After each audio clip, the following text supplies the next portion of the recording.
Welcome back to the channel.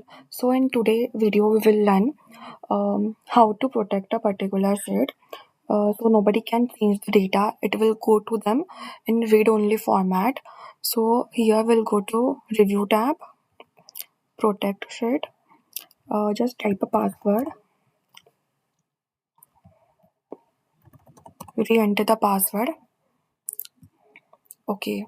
Now you can see nobody can change the data over here. This thing will pop up always. And same, if you want to unprotect the sheet, you'll go to review and protect the sheet. But you need to enter the password 1 2 3.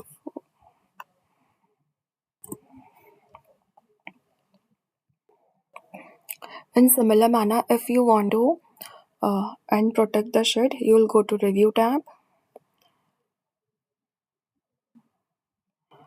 unprotect the sheet, you'll enter the password.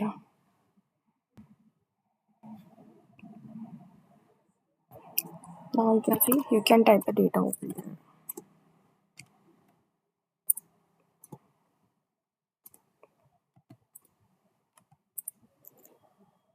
Find the video useful. Please keep following Excel up for more such Excel videos. Thank you.